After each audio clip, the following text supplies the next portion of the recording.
Hello, you beautiful nerds. Welcome to the Drunk Banthas podcast, where we talk about sci-fi, fantasy, horror, and all the popular art that we love. Also, we do it drunk. Mostly drunk. I gotta say mostly because we also smoke a weed. Yeah, we don't always get like crazy drunk. No. Yeah, just get little tips. Not on the show. Sometimes we get crazy drunk before the show. Yes, the real behind the curtain during the show. Yeah, it's a process. We do not get drunk on YouTube. Do not believe that. I don't care whatever anybody says. Yeah. Oh wait, I'm tripping. To Twitter. Yeah, I don't know. There's a whole bunch of Twitter notifications happening. I don't know. What's that say? A premium account on Twitter is required in order to stream on this platform. Whoa! Okay. Twitter, like you need a. Yes, Twitter has now. Let you know right now. Twitter has made it to where you have to have a premium account apparently to go live. On you have to pay for X or whatever the fuck. Jesus Louises. I'm gonna just tell you right now. You can suck my whole goddamn long sausage cock. You fucking bitch man. Sorry, Twitter. Racist, neo-Nazi bastard ass. We're going to kick. Go outside, nerd. Get out. Go. We will be moving to kick. Suck my dick from the back, you stupid. Suck my dick from the back, you stupid South African apartheid bitch ass motherfucker. So Thursday, when did they change that? Oh God. Yeah, that happened. They just changed it today, apparently. Shit. Yeah. They changed it after Trump got shot, I guess. Instantaneously. Happy Monday. Happy Monday. But anyway. But yeah, as I was saying, shout out to Marcus, he joined us real quick. Marcus is in the house. He made a guest appearance, but he's out of here. I love y'all. Yep. Save your applause to the end. That was the craziest, quickest appearance. Yeah, man. No, that's how we do it on the Drunk Banthas channel, man. Why'd you even set up the camera? Look, man, but before it's professionalism at the most here, sir. Like, what are you talking about? I thought we were going to get the whole Marcus experience. You got the whole Marcus experience. You don't need more because you can't handle it. You have to pay for that. It's too hot for TV.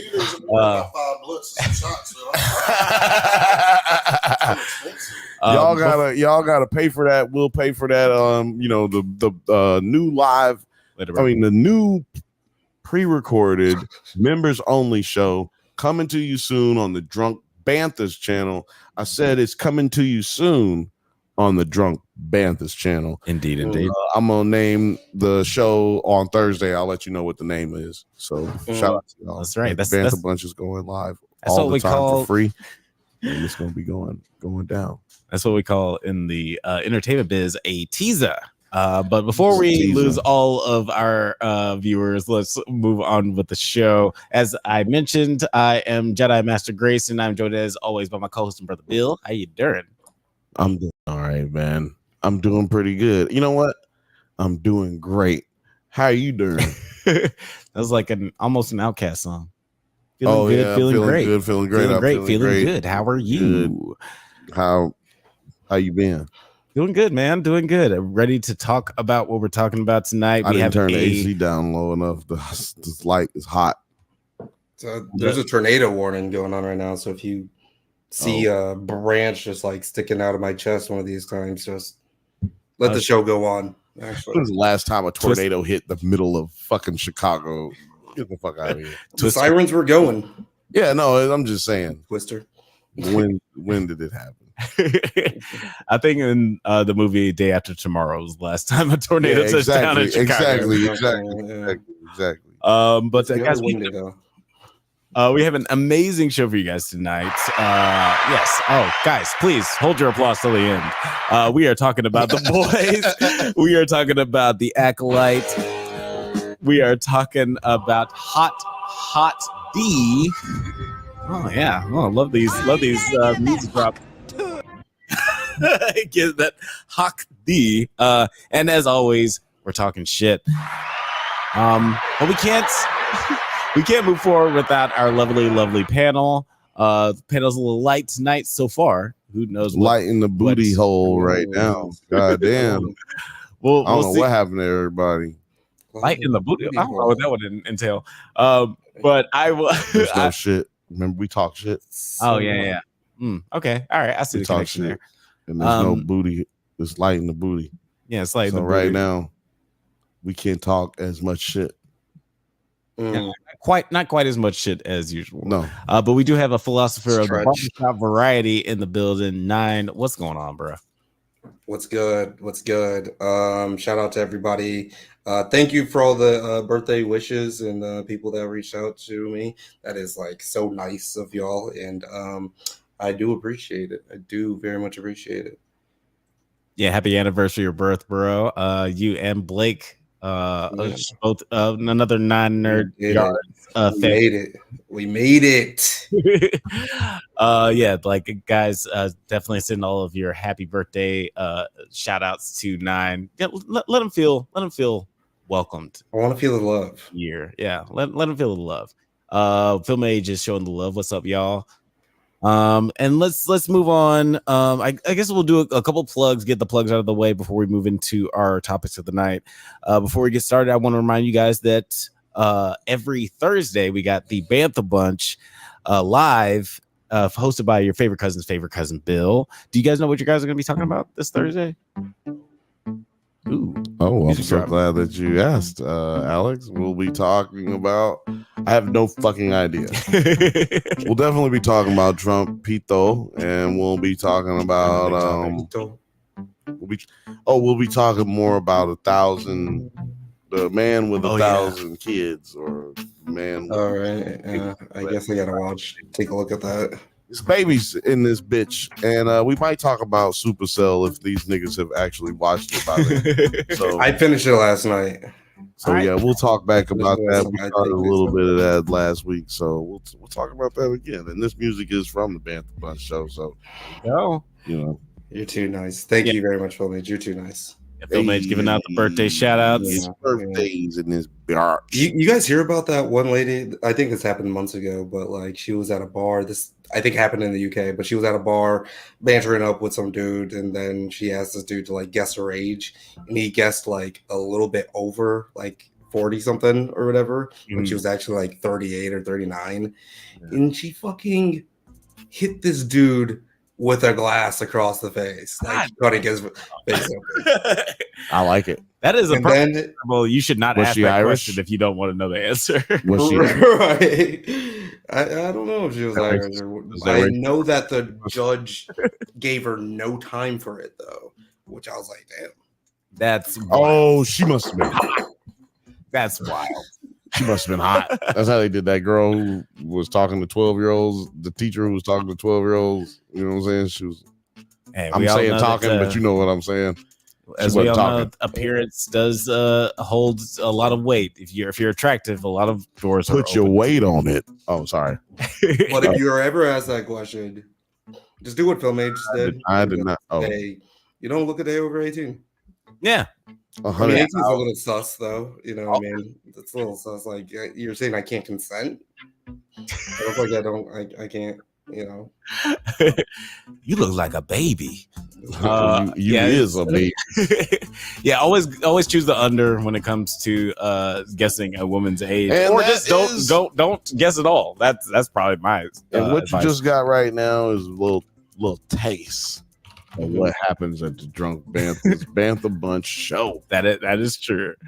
And last little plug, I just want to let you guys know that this Wednesday, look out for my review of The Fall Guy and an observation of the seemingly tumultuous state of the box office right now. That'll be dropping on Wednesday at 3 p.m. Pacific time, so keep an eye out for that. Me and Terry watched The Fall Guy and Furiosa.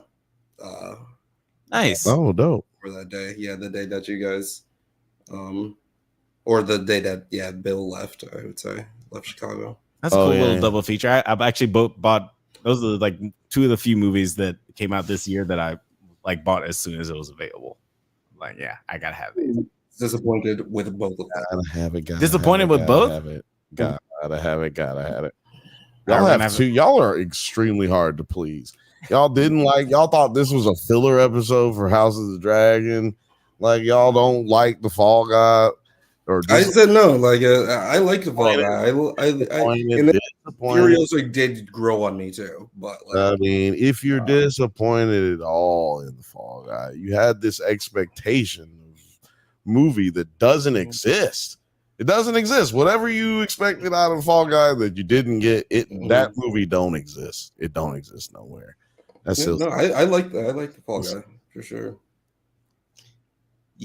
Yeah, guys, let us know what you thought of the two most underwhelmingly performing movies in the box office this summer. We're caping for them over here. I mean, yeah, like those are like the two recent videos. Actually, look who it is. Oh, Terry says trash movie. Hater. Yeah, but what movie did y'all like this year then? Because like those are two pretty damn good movies. I don't know what movies y'all did like this year. Like, yeah, honestly, yeah. There's a lot of mixed reception on what's coming out in the movies right now, but I'm curious. Like, yeah, let me know what you thought of Furiosa. Let me know what you thought of Fall Guy. Long Legs Filmmate just said I felt the same way about that as I did Barbarian. Really, really great up until the ending, and then I was like, okay. Oh, really? I guess Barbarian, yeah, got really goofy at the end there. Same for Boy Kills World. Like it was like, oh, I really like this movie, and then the ending kind of ruined it for you. Well, I mean, it did for you too. Yeah, I mean, well, yeah, like there's I'm saying, like, same thing. Yeah. Saltburn was pretty whack for me at the end too. Dune is the like, dude, that's like you saying what name a basketball team and you name the Lakers, or you say name a football team and you say the Cowboys. Like, come on, man. Dune killed Dune. Yeah, okay, Dune. Everybody loved Dune. Everybody fucking loved Dune. Yeah, that's easy. I've been putting together our nominees for the Drunkies for next year, and yeah, Dune is nominated for Best Picture for sure. Yeah, so guys, check out that next year. But let's move into our first topic of the night. Let's go to a galaxy far, far away and talk about the Acolyte, episode 7. This is a wild one. This is a flashback episode where we finally see what happened that fateful night on Bryndock. 16 years earlier, the four Jedi discover the Coven while investigating a potential divergence in the Force on Bryndock, which could create life.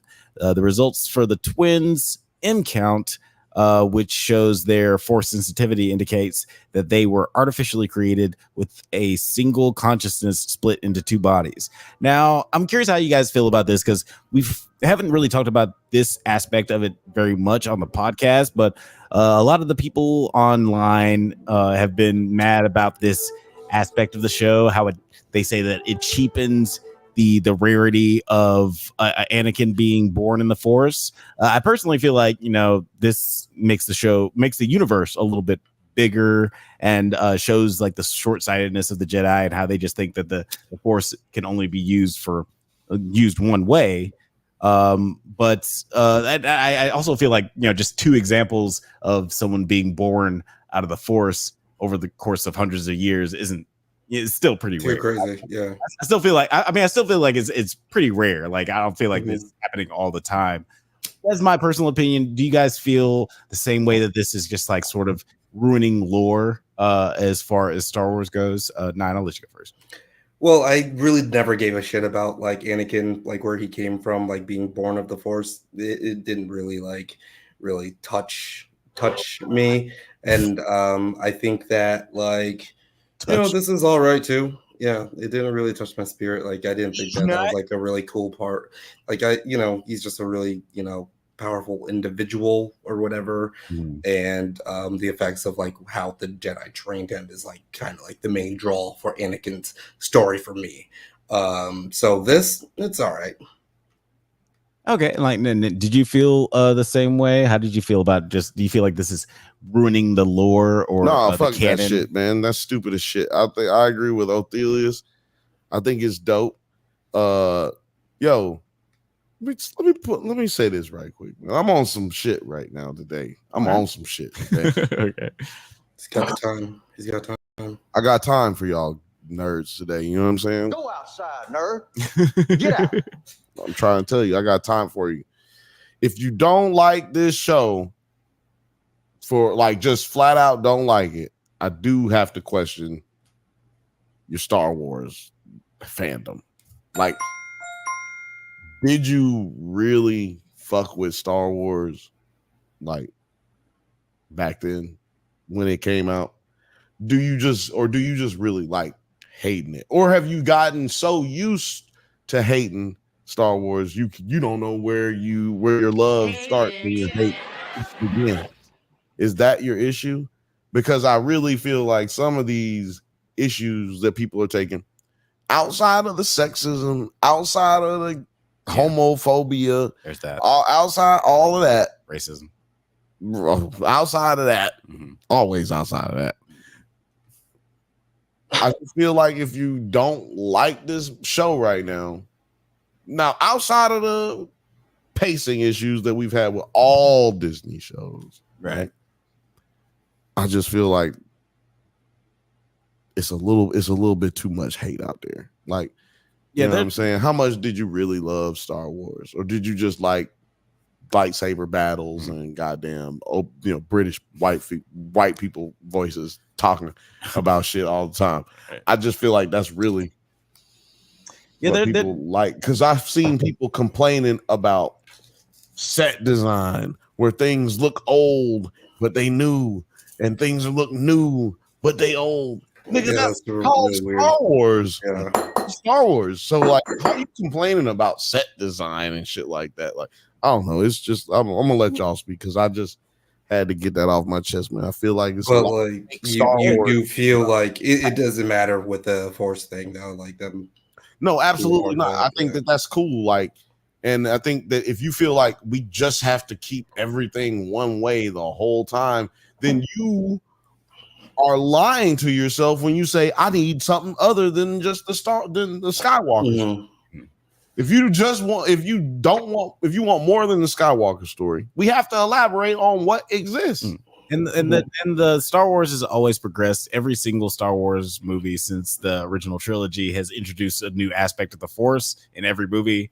We didn't know that you could move ship with the Force until Empire Strikes Back when Luke pulled the lightsaber out of the snow. So like, there's always like new things that are introduced in this universe. And also, like, I feel like this show has like, there's legitimate things to criticize. That this isn't a perfect show. There's some problems with that we've explained throughout the podcast. But I feel like there's a lot of unwarranted criticism as well. Over there. That's very upsetting. Oh no, the tequila's so far. But also, I want to say this. I'm gonna let y'all have it after that. I've seen people talking about the Virgins. Since you were talking about the Force and the girls, a Virgins was created. I've seen people who swear up and down that they real Star Wars fans and say that they never heard of no Virgins before. They talk about it most recently in the Rise of Skywalker. Now I know it was a terrible movie, and I know towards the end you was like, what the fuck? But at the same time, it did happen. You just didn't pay attention. You missed it. That don't mean that they writing badly. You didn't see it. That just sounds silly to me for you to assume that you know more than they do. I assume first that I'm missing something, right? Then I go back and I watch, and then I see what I see, and then I go, oh, okay, I missed this. But that still don't make sense to me. It may still not make sense, but don't make complaints about shit that you actually just don't know. Yeah, I mean, I wait for Ryan Airy to tell me everything that I missed in this. What's you see the question on the screen right here? It says, "What's a Virgins?" You want to get into that? So as far as I can understand, the Virgins is because they also talk about like the Force dyad, where it's just like two in the Force who just like have this connection, and that goes back to even like Knights of the Old Republic. And I feel like this Virgins is just like another basically immaculate conception in the Force, being able to create life in the Force, but also sort of connected to Emperor Palpatine's quest to you got it back. Have I thought you lost immortal it. Life. But you brought it back. I thought you had lost it, but you got it. You came back. Now you was almost 100% right there. But the last part that you missed is that with the Empire, what it actually dealt with was Darth Plagueis teaching him and Darth Plagueis trying to learn how to create life, or apparently to his if we take his account for face value, then that means that him and Darth Plagueis did learn how to do it, and he just wanted to show Anakin how to do it. Right. Yeah. So for people to say, "Oh man, he's unique. He was the only one who knew how to do things." Well, you don't be listening to shit. You don't be paying attention. This is why y'all niggas thought that the prequels was bad, because y'all actually didn't watch the prequels. You didn't fucking understand the prequels. You didn't listen to the nuances in the show. I mean, in the movie. Because if you don't remember that happening, then you don't actually. I have to question if you actually watched the movie. That's all I'm saying. I have to assume you didn't watch that movie, or you it's like you read a book, but you didn't comprehend the entire thing. Like you missed parts. You just picked up little pieces of it, which you understood. I don't know. And like I said, I'm gonna let y'all have it after that. But yeah, like let's talk about what happens next in the episode. The Jedi Council decides that the twins are too old and should be left with the Coven, despite Osha's wish to become a Jedi. Still very strange. It's like, oh, they're like, they're toddlers. They're way too old to be snatched from their homes. They're like 12 years old. Yeah, exactly. Because remember, 16 years has passed from where we are, so they not even. Let's say they 10. Right. I just think like 7 to 10. Right. It's a just like inherently creepy thing that they're just trying to steal children before they have any sort of agency. It's like, let's get them before they have any like real. That's true. Real thoughts. It's kind of creepy underlying thing with Jedi, which I wish they went into a little bit more. And they also though, you gotta look at it from their point of view, which is what we saw this time. Is like they think that I would call them dark sisters. Like they think that they the ones is weird, right? They don't know where these kids came from. They like, yo, they took some kids, right? Because that's what they would do. That's what So they thinking, well, these niggas took some kids. Yeah, where'd y'all steal these kids from? These some good kids to be stealing. But these are high quality children. Coral Stokes, a lot for these on the black market. Coral Stokes May's anger over Osha's decision, leading to May accidentally starting a fire. So we do see that Carrie-Anne Moss didn't even want to take the kids. She had decided that it would be better to leave them, but Sol and Torben's actions kind of led to the tragic events that followed. This all seems a little convoluted, like as far as like everybody's motivations and actions and how everything kind of turns out. But what do you guys think about how? Are you saying Moss don't love the kids? Moss don't love the kids. Is that what you're saying? No, I just think that she don't love the kids. It was a little convoluted how everybody had different motivations and they're just kind of crashing into each other in this midpoint in the episode. Nine, how did you feel about just like how everything turned out with Sol and Torben and how their actions led to this tragic end for? Yeah, I would say that like that's probably the thing that I was a bit more just disappointed with the episode, because I thought they were really going to take it to a pretty dark place with the Jedi, where a lot of this can just be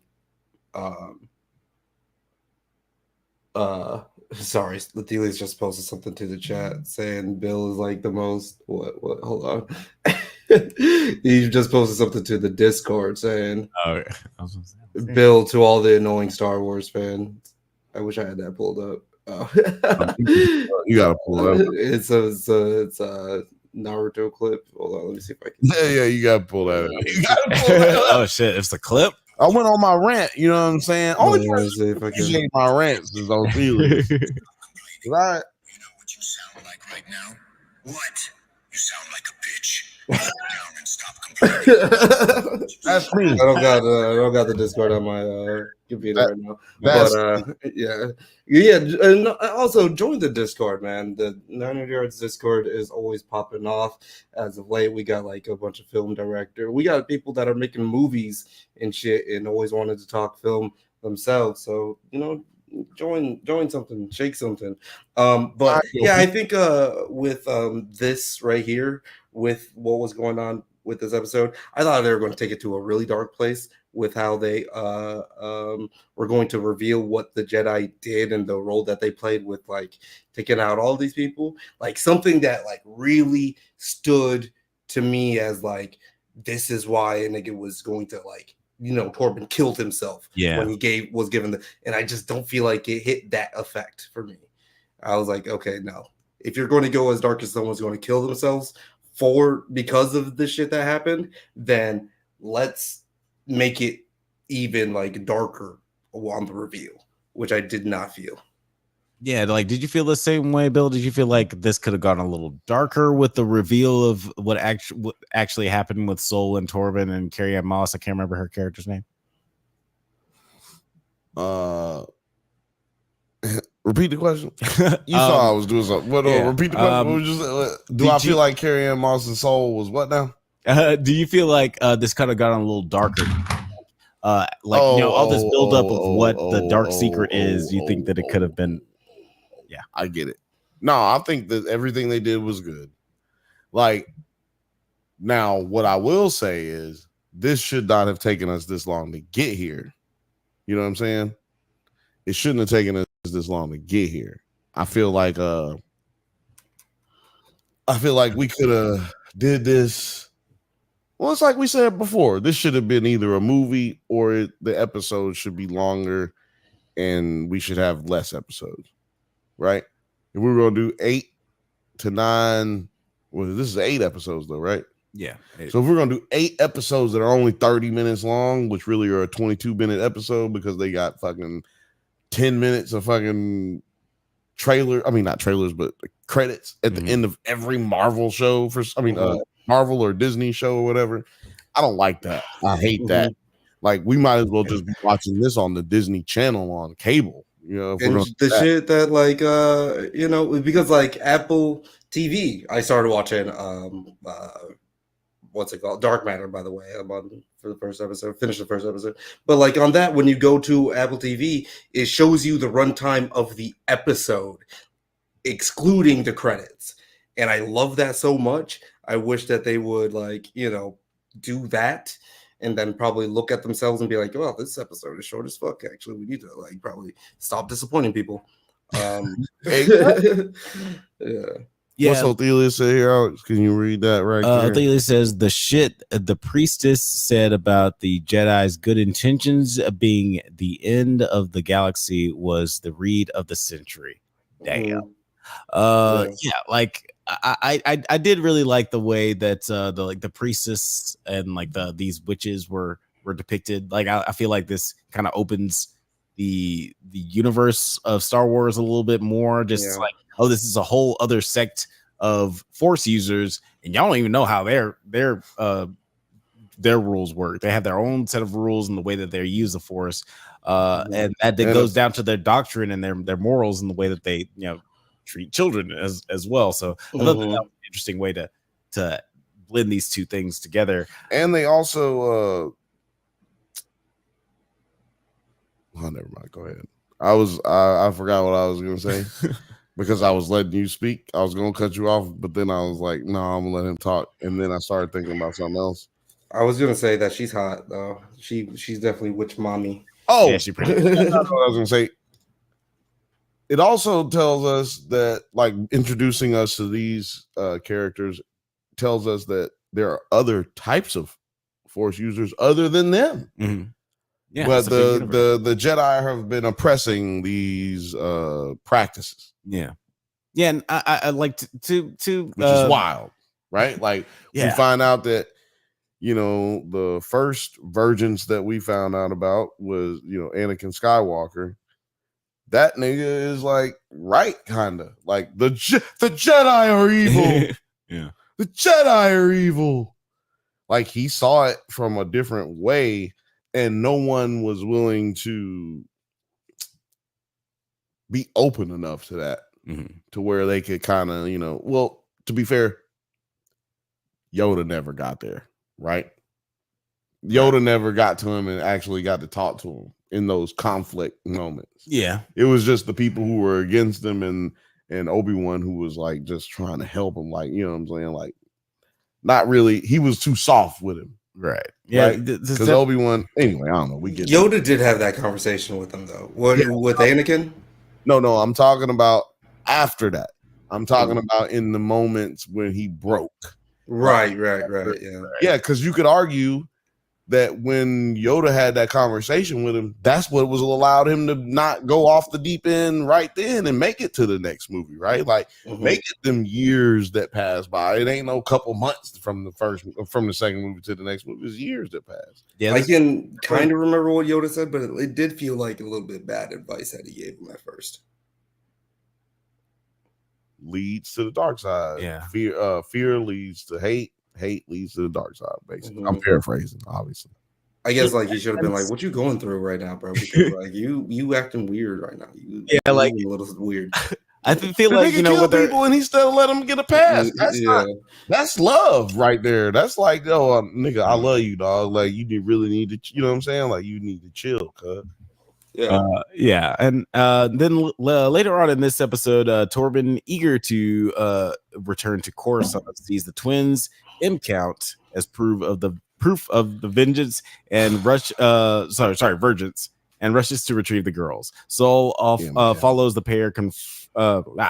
Saul follows, and the pair confront the coven before Kelnaka and Dara arrive. Saul kills Anicia when she attempts to use her power, and then the witches possess Kelnaka and use him to attack Torben and Saul until Dara overpowers them. Kelnaka being the Wookiee. Yes, Wookiee Jedi. And you know what? Finish the rest of them show notes, because I don't want to interrupt you again. No, I want you to be able to get all of it out. Yeah. Then Saul is unable to save both May and Osha from burning the fortress, and chooses to save Osha.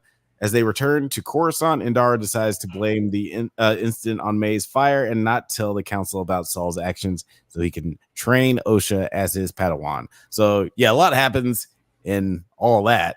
I want to go ahead and point out. Oh no, you have more? No, I just had one question. Okay, because I want to point out I almost said Tobin that Ophelia is pointing out earlier. I mean, just a second ago. But go ahead and ask your question. I'm going to get that question. Oh yeah. So just basically, this is one of the questions that have been just like sort of built up the whole season, is like what happened with Saul and Osha and May's parents. And now that the truth is unveiled, do you think that Saul deserves to die? Yes, he deserves to die. No, that's all. And on to the next topic. You're gonna ask a real question. But what did y'all guys think about just like how this turned out? I mean, go ahead. Go ahead. Now. It was very jumbled, right? Like, it just feels like I had a hard time, like, following everyone's reasoning to have shit pop off the way that it did a little bit. And I don't know why that, like, I guess I'm, like, having a hard time figuring out, like, what her end goal was with, like, getting into Torben's mind, and then having him have these, like, I gotta get back to Coruscant as fast as possible, or whatever. Like, why was that a thing? He young. She thought he just going about his business somewhere. Like, he would just, like, convince him to leave without, like, trying to do, like, the thing that would... Because, like, exactly what Torben was like, I'm tired of being on this creepy-ass planet. Torben wanted to leave so bad, he was willing to kidnap 2 kids. But that was, like, on her. Yeah, and I feel like that she did that path already. She just put him on a path that he was already on. She set him on a situation like she used what he already had in his brain. She didn't put anything in his mind. We got that before they even went into the Dark Sisters. She incepted him, though. You know what I mean? Before they even went into that area, he was talking about leaving. He was defying his master. He was talking back. Yeah. He almost got that backhand. Yeah, Carrie Ann slap. She just went off of all the dark side does is go off of what you already feel. Slap that moss off you. Yeah, he should have got popped in the throat. Nine to your point, I do feel like the editing with this was just a little choppy, and like we've been saying this whole season, I feel like the pacing of the show is the biggest drawback of the show. Like I feel like if this was just like a more cohesively put together, maybe less episodes and longer episodes, we'd be able to tell a more cohesive story with these things. But I do like as far as like the sequence of events, it's very interesting what ends up happening. And what did you guys feel about? Because I feel like the most damning thing that happens during all of this is Saul straight up killing May and Osha's mother. But I was like, what is she doing though? I didn't know what the fuck she was doing. She was trying to like, bro, you gonna spook these people, bro. Like you gotta chill because y'all just feel that way because she dark skinned. I mean, y'all just saying that because she dark skinned. Because if she was a white lady, like what was happening though?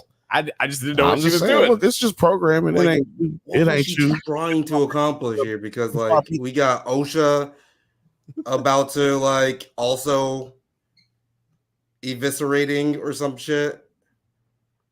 All right, let's. Like I just don't know what's actually happening or what she's trying to accomplish here, and I'm just like genuinely asking, like, what, like, I'll tell you what. Nothing that she's doing deserves to die. Yeah, definitely did not. Punch her in the throat, nigga. Like, why you had to pull out the lightsaber and fucking stab her in the stomach? Like, yeah, I guess it's like, yeah, like what you don't know what I have no idea what she's doing. What are you thinking that she's doing? Right, and no idea that you needed because it sounded like what she was doing was just like about to like clear out the situation. I thought she was motherfucker started only people being affected were May and her. So I'm assuming she was like teleporting themselves somewhere. You know, we're going same thing that she's doing the same thing that the white horn lady was doing. Which I feel like she's gonna show when she did it. But when the black lady do it, we got to stab this nigga in the stomach. No, I did not like it when I'm like, what is your place? Like, who are you really? Yeah, I still don't know what. I still don't know what either one of them. Mama. I still don't know what either one of them did, and maybe that'll be explained. He's the baby daddy, yeah. In the next episode, as far as like what that power was. Really? But yeah, this did fit. No, I'm just saying, like, really, you feel that way? I just didn't get that. I've heard this a lot this week, and I just didn't get that. I did not get like I don't understand what she was. What do you call it? She was dissolving herself and her daughter, so they could then float off and appear somewhere else, which is a passive action, not an aggressive action, not even a passive aggression action. She was trying to remove herself from a situation and then also saving her daughter because Soul thinks that is Osha, not May. So he's doing something out of pocket. He is totally in the wrong.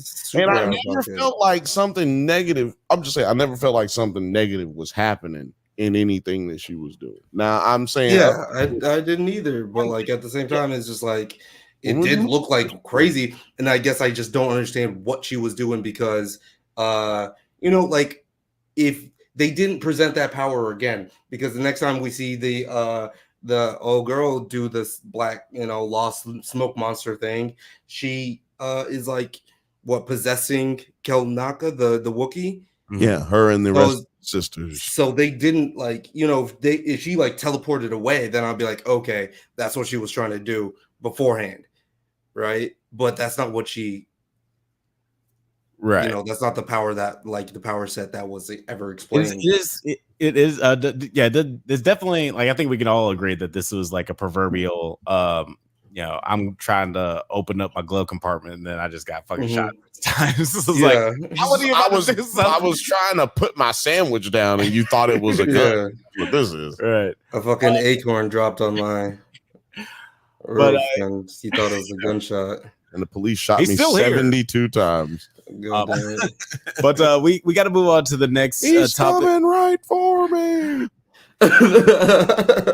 We got to move on to the next topic because Oh, we've spent plenty of time on some Star Warsian shit. But guys, let us know in the comments what do you think is going to happen in the season finale. it's just like it's like there's literally just one episode left, and it's like what's going on? Like you guys are not resolving anything this I season. do want to say, check out Wednesday's show, the no name show that probably won't exist after Wednesday. I don't know.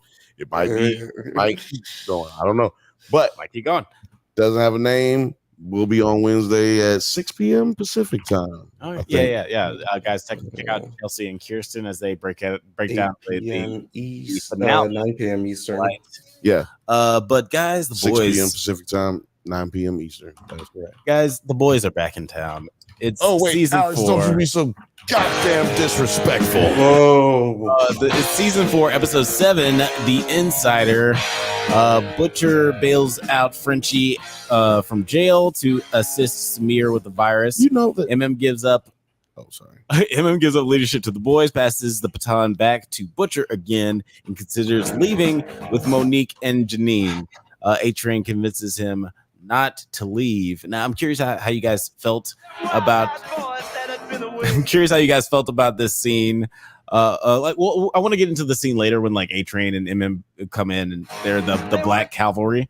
But what did you guys think of this pretty touching scene between A-Train and MM? Where like I didn't see them touching.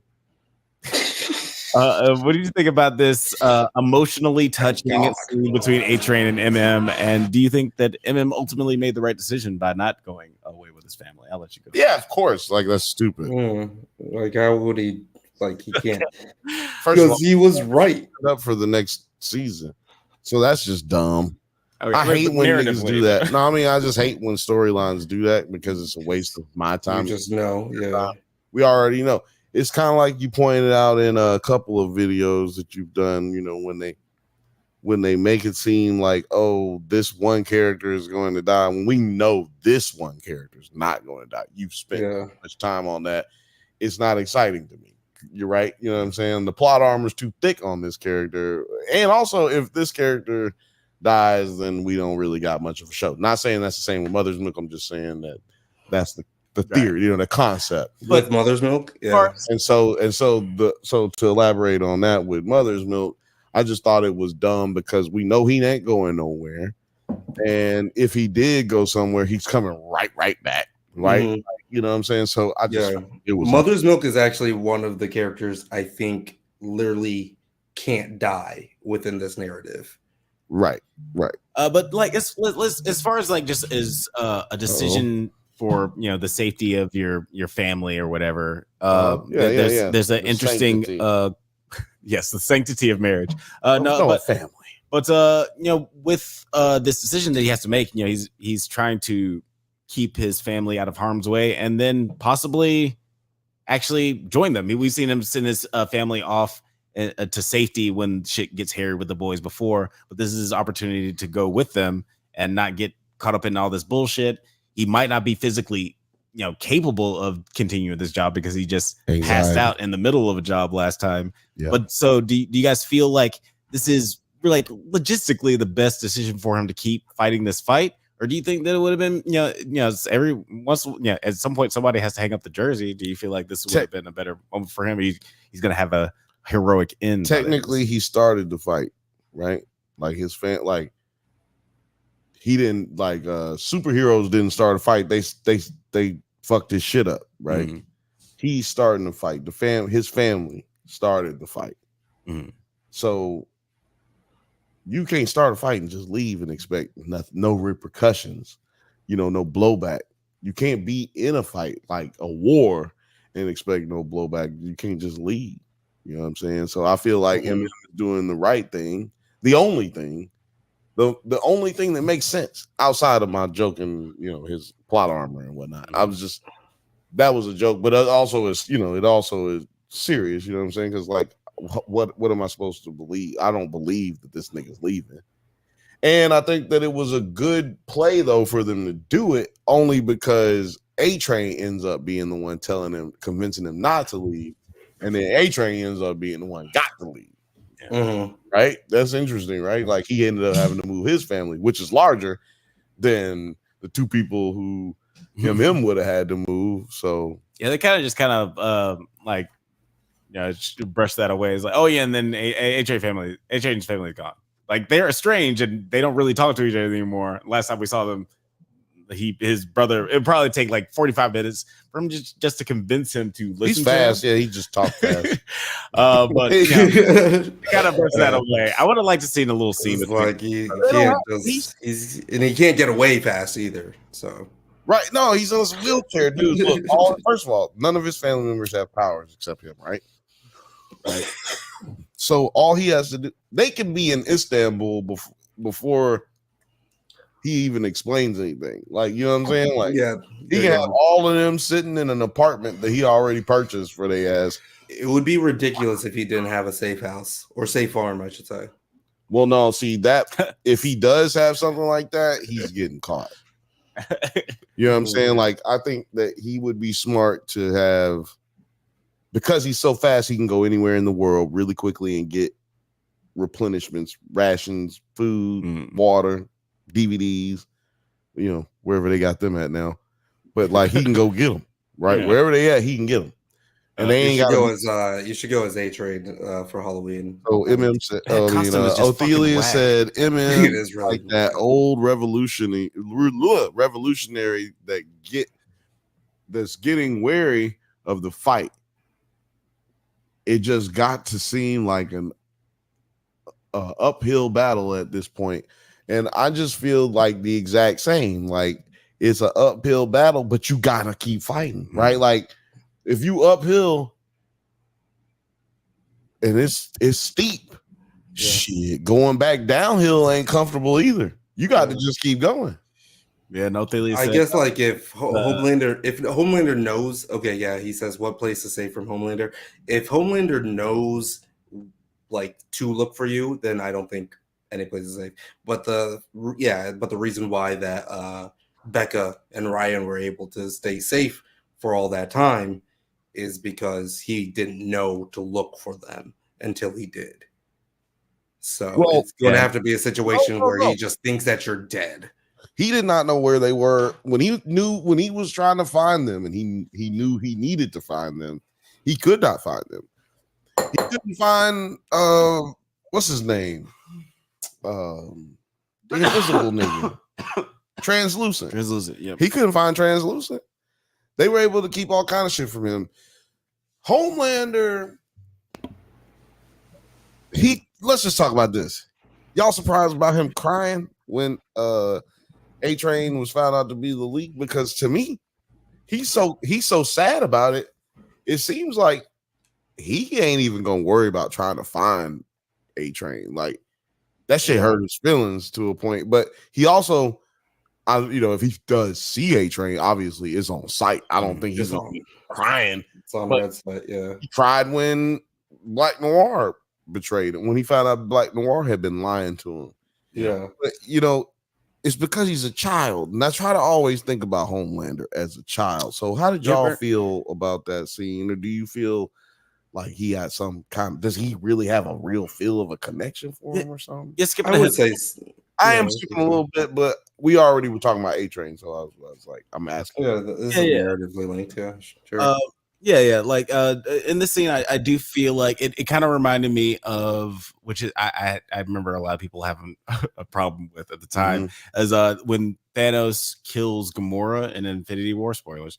But I didn't know that. Is it really a spoiler warning? If I didn't know it. But really the biggest movie of the ever.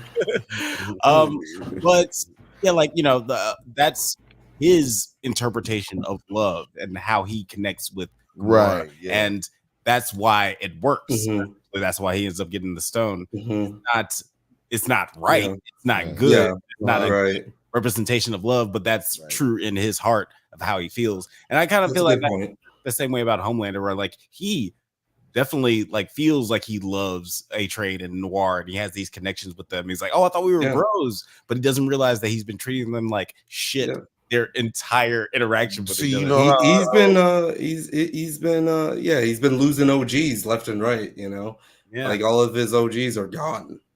he killed some of them, but yes. Right. But like, you know, only after like you know, the same way he killed Noir is because he felt betrayed or whatever, and that's, you know, but Actually, yeah, that's a good comparison because wear that suit, Alex. I didn't realize that you were even like you said Thanos, and then when you start talking about it, I didn't realize you were still talking about Thanos and Gamora until you said Thanos again. Because I thought you were talking about Homelander. You know what I'm saying? I thought you moved on back on the Homelander. And that's how good the comparison The is. metaphor You know is what I'm that saying? clean. It's that clean, son. It's like that you hit and you be like, no drainage. That's it. That's what you just threw down, Alex, on the table, and you chopped it up and put it in a line. Thank you. For everybody to understand, like a line of literacy. Yeah, it's a lot of co-literacy. Phil Mage said that African color scheme of A-Train's suit is pretty clean. I have to disagree. You have to, wear that one. I fucking wear that one for the culture. And A-Train back to Africa. My cunt. I hate A-Train's costume. I think I might hate his African one even more if possible. I hate Firecracker's costume and Sister Stage costume too. You hate that? You don't hate that. I actually think it's pretty well designed. You don't hate that. Sister Stage and Firecracker got a good zippers. They're like the worst. They're very costumes. nice. They're the worst costumes. Sorry. But wait a minute, you don't like Sage's outfit? I don't like Sage's outfit now. Oh man, you don't like that African? No, I'm joking. It feels like it feels like very American, African designed, you know, and like they nailed it. They nailed like what it was supposed to be, but I hate it because they nailed it so hard. Yeah, it's intentionally pandering. But speaking of Homelander, we do get this scene where he kills Webweaver, believing he is the mole. Homelander sends the Deep and Black Noir to kill the boys, starting a fight with Butcher and Annie, who are saved by A-Train and MM. Infuriated, Homelander expels Sage from the Seven for hiding A-Train as the leak, and tired of being used by Vought, Ryan gets fed up, interrupts a live Avenue V Christmas show to give a speech and leaves. So there's a lot going on in this. I definitely really liked. There's a lot of moving parts. Yeah, I definitely really like the Web Weaver craziness. But I'm curious how you guys felt about specifically the divide between Ryan and Homelander. Homelander, like narratively, he seems like he's getting way more of unhinged, and Ryan seems like he's adopting the better angels of his nature, like more influenced by his mother. Do you guys feel like this obvious kind of tear between them? And big question, do you feel like Ryan is going to question like the details of his parentage? Does he know specifically that he was born he was not non-consensual? He does not know. They have never. I think I talked to you about this earlier this week. Nah, dog. He has not been told that he is a child of vape. And you know, when you are a child of vape, I feel like you have to be told that, because if you're not told that, you are subject to a lot of trauma if you find that out later in life. No matter if you find it out as a child, teenager, or an adult, or a child, an adolescent, and an adult. I gotta use 3-syllable words up in here. 3-syllable words or higher. Yeah. Well, for my nouns and my adverbs. Adverbs. My adjectives, my nouns, and my adverbs. No, but seriously, man. Yeah, I think that would change this whole dynamic of how Ryan sees Homelander, how he would view Butcher. You know what I'm saying?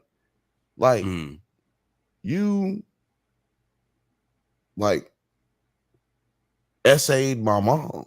You know what I'm saying? Like you vaped my mom. Like, no, dog, like, no, you my dad. Yeah, you my dad, but you my dad because you're a psychopath. Right. So that would definitely change how I would view learning about my father.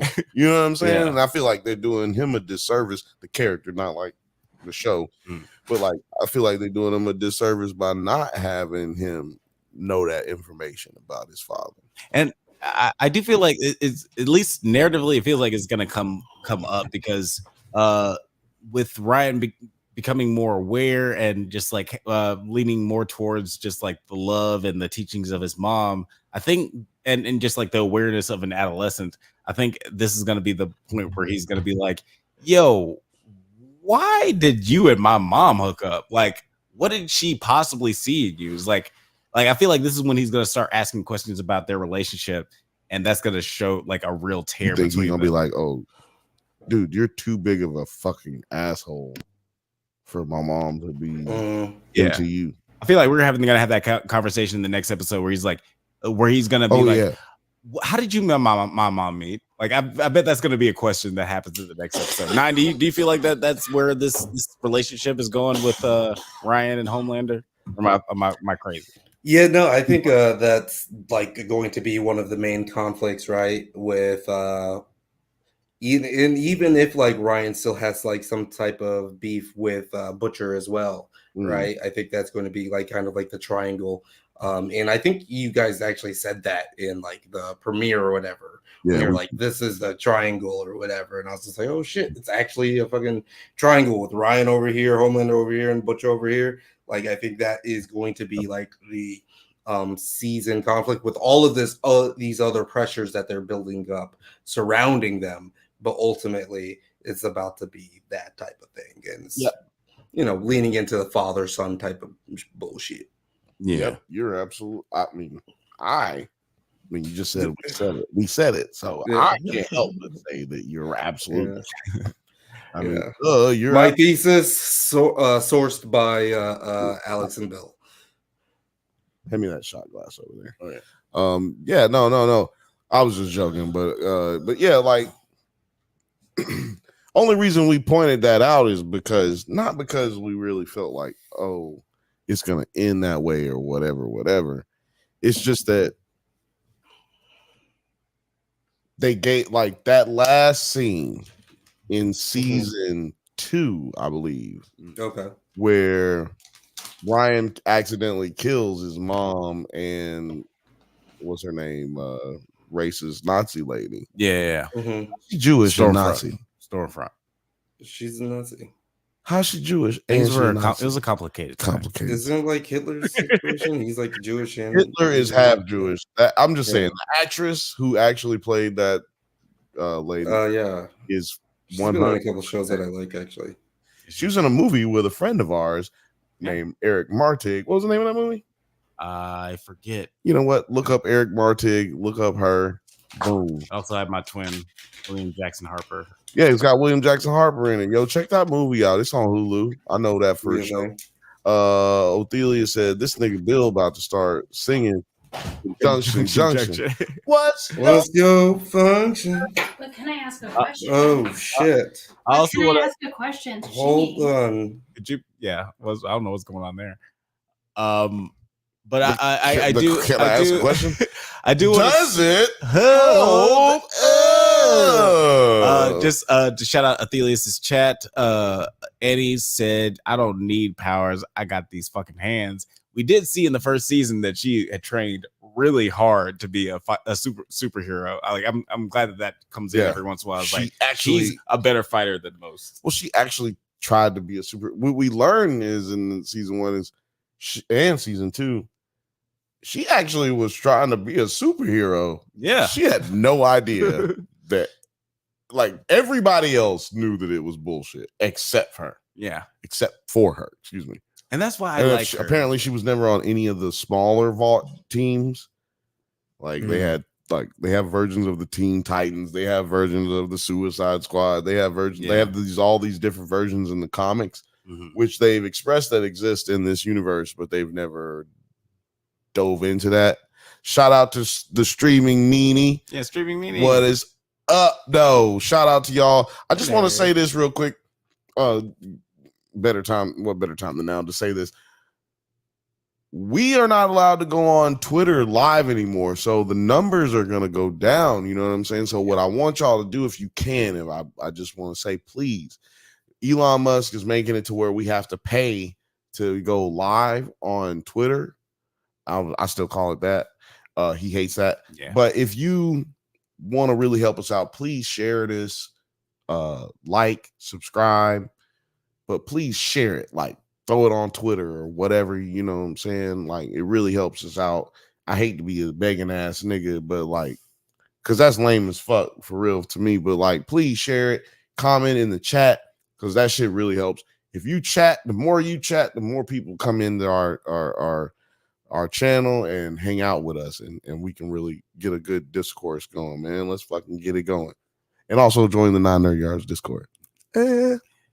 Absolutely. And Streaming Meanie said in the chat, I'm a little disheartened that The Boys is going to end after season 5. I'm hoping that the spinoffs keep it going for a while. I'm always a fan of things ending when they should. You know, some shows overstay their welcome, and you're just like, oh man, I wish the show could have ended back when it was good. So I do think they can do some spinoffs though. Yeah, there's definitely room. Like this, the lore is thick enough where they can just, you know, create a lot of different and stuff. They got other side stories, they got backstories. Like I said, they have the other superhero groups. Yeah. So they could do those side stories. So I will agree with you on that, Streaming Meanie. Othelia says, I feel like 5 seasons is a good end. Now I hope we get one more season of Gen V. Yeah. Hopefully we get at least one more season. They say we are, but I don't think that we will because of old dude. Yeah, the passing away. Yeah. Man, shout out to that dude, man, because he was a really good actor, and I really am a hater. I hate a lot of performances from new dudes, you know what I'm saying? Right. Especially new people coming up. And man, he really did knock it out of the park in this show. So really sad to see him go. As far as it's always sad to see anybody go, but it's sad to see him go as far as what we could have seen him do going forward with his career. Yeah, he's super young. Black actors, man. Black actors. And speaking of Gen V, we do have a character from Gen V, Dr. Samir. He is in this episode. He injects Kimiko with the dose of the virus he has prepared and escapes. That's some savage, fucked up, unnecessary ass shit. Hey man, you gotta escape. Like they was gonna let him go, but he's a scared little man. You might think that they're gonna kill him. They cut off his leg. I mean, look, man, they did not cut off his leg. Well, to be fair, Butcher did. Yeah, to be fair. Frenchie saws off her leg so the virus doesn't spread. What did you guys think of this moment? Because I thought this is sawed off her leg so the virus doesn't spread. Get that bitch a pill and I go upside her head. Oh, no, Rick Ross line. Sorry, yeah, no, like it could be a pain pill for cutting off her leg. Why would you not give her a pill for cutting off her leg? But but why would I hit her in the head afterwards? I don't. This was one of the most intense moments of the episode. I feel like. Yeah, for sure. It was. Yeah, did you guys think that this was, because I personally, because of like the build up, it kind of felt like one of those moments in these kinds of shows where you get like the reconciliation and the heartwarming moment right before your favorite character gets fucking murked. So I was like, is Kimiko about to die right now? Yeah. 9, did you think that like Kimiko was about to die in this moment, or you were just like, I didn't think she was going to die, but I thought she was going to be like out of the game for a little bit. You know what I mean? Like, maybe she get infected with the virus, but she's like on life support or whatever. But I was just like, oh shit, like this is not, look, it was just creeping up. I was like, the virus works. Butcher did pull it off. And I do like that we got the resolution to if Butcher was able to like form something, something that's lethal. Right. You know, instead of them like maybe like just revealing that next season or something. Yeah, and like, do you think, because they kind of explained that it's this in between spot, it's not going to create a global pandemic for all soups, but it still seems very powerful, but not quite powerful enough to Buddha kill Cafe! Homelander. Buddha Cafe! Buddha Cafe! Ba, ba, ba, ba, ba. Oh, that's it, papi, Yeah, papi. Buddha Cafe. Hey, I haven't seen this episode, but I don't. Wait, I sorry, don't- don't trap on spoilers. Drop on spoilers. I don't know. care about spoilers. I'm assuming he's. I don't trip on spoilers. Trip Yeah, on spoilers. Yes. Yeah, Trip. trip. There we go. Well, Yeah. to be honest with you, this show is so fucking off the chain. You're not gonna understand nothing. You're not gonna understand any of this anyway. Like, we're not. This is a terrible show. You should. I'm so glad It's a y'all terrible watch. show. I don't know why you guys watch, but I appreciate it. Oh, you're talking about us, man? This is a great show. But then later on, the boys discover a plan to assassinate singer, or this is actually a different storyline. Yeah, move on. Compiling this into a whole other thing. The boys discover a plan to assassinate singer that will be carried out by an unidentified soup shapeshifter. Annie finds herself in a room somewhere, having been impersonated and replaced by said shapeshifter. Shapeshifter. Super. Try saying that shape. 5 times fast. Shape super. Shape super. A super shape shaper. A super shaper. Now this isn't the first time we've seen a shapeshifter. Shape shifter shape. If a shape shifter could shape shapes. This isn't the first time we've seen a shapeshifter in The Boys. But this one has a very interesting way of transforming. We saw the one in like season 1, the guy who transformed and had sex with Homelander in the cabin, or like fed him milk with his fingertips. That whole weird thing. That dude died. Yeah, he died. Yeah, He died. Homelander killed the fuck out of him. One died good. But this is that was a lot less gross. Yeah, that Yeah. that shapeshifter. That was he had it made compared to whoever this chick is. So can I just go ahead and give y'all like a really deep cut off that shit? Because like nobody said it. I watch all you nerds. Shout out to Emergency Awesome. Shout out to Heavy Spoilers. Shout out to Screen Rant, Ryan Airy. Shout out to all y'all niggas who be out here. Really Fuck up, good. Ryan all you guys who are Shout not out watching to this MT. channel. Shout out to MT. But guess what?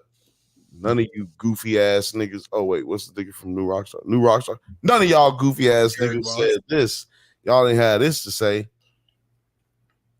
The shapeshifter was pulling their skin off, and I think that they took that from Lovecraft Country, where the shapeshifter had to pull your skin off and throw it down, like to actually change in and out of the shape that you wanted to be. That's pretty rad. I forgot about that. Yeah, that was a cool visual in Lovecraft Country too, and like really horrifying. Yeah, it's a lot more visceral. I feel like they literally don't like cut away in Lovecraft Country. Yeah, it was pretty gross. Yeah, intense. Yeah, that's budgetary. That's 2 scoops. That's 2 scoops you don't damn Eric on the other Huey channels. And Annie a break. Like, damn, ain't they been through enough? No, let them suffer, bro. Let them suffer. I heard a bunch of people like. Hold on, for the listening audience, can you let's just read that again? Othelia said, "What now?" Goddamn Eric Kilpatrick, who creates the show. Huey and Annie. Give Huey and Annie a break. Like, damn, ain't they been through enough? And I'm saying, fuck that. Make them go through it, man. They gotta go through it. She too fine and he too weird looking to not go through it. He gotta go through it. I do love their relationship because I love their characters. Huey is like Peter Parker with no powers. He always gets the saddest, terrible things that happen to him. He doesn't actually have the superpowers to actually that's Charlie go Brown out with. Yeah, Peter Parker with no powers is just Charlie Brown. Yeah, and Starlight, I feel like is just like straight up Steve Rogers, like the most moral person in this universe. And her and MM, they're like yeah, they're pretty much competing for that most moral character in the show, and I like their dynamic, Annie and Huey, and how they go through these really crazy situations throughout their relationship. And Huey's already been sexually assaulted once this season, and we're gonna see him SA on the show. And then he was definitely essayed again, right? Yeah. Well, and we had that it's kind of like the situation with Dark Matter. I'm glad that we had this conversation because I'm wanting to know. Well, we had this kind of conversation during Dark Matter where Jennifer, damn, Lawrence, Aniston, dark hair.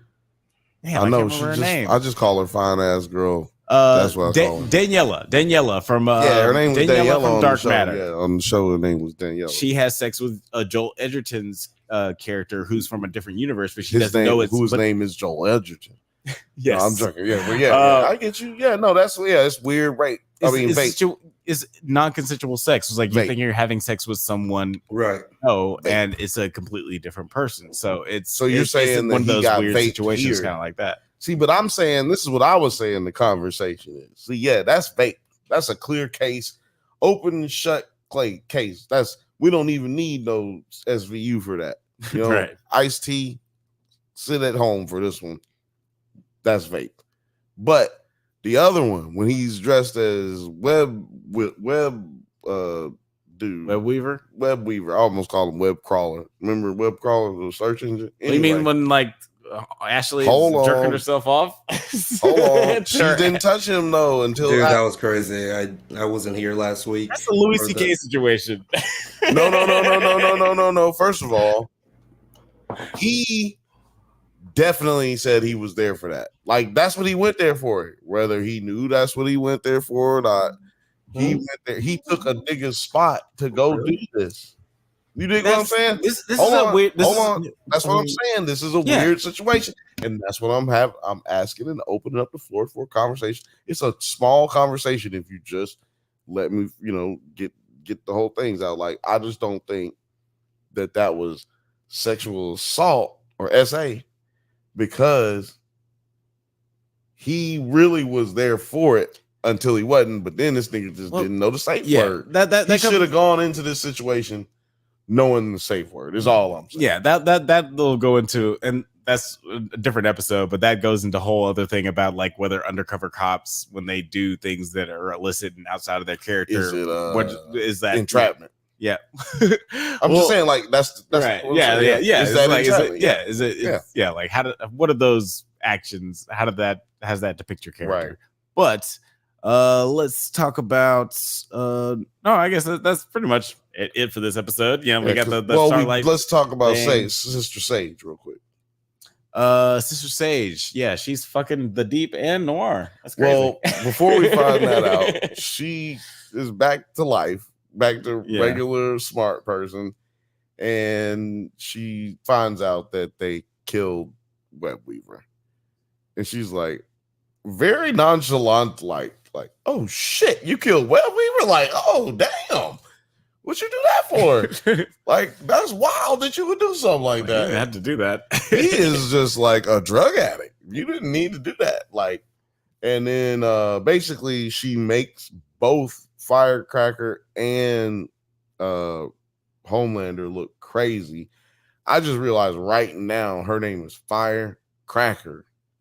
Like cracker ass cracker. That is crazy. She's a firecracker. I didn't think about that. Yeah, like I didn't think about it too. Did we talk about it last week? Well, no, it was a couple of weeks ago when Sage said how like when Starlight beat the shit out of her on national television and she called her a cracker. I was like, firecracker. Oh yeah, I don't know why I didn't put it together like that.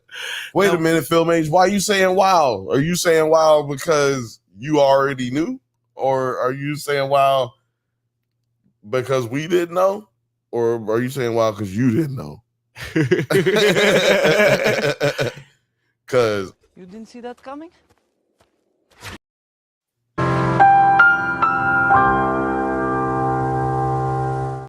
Things are true.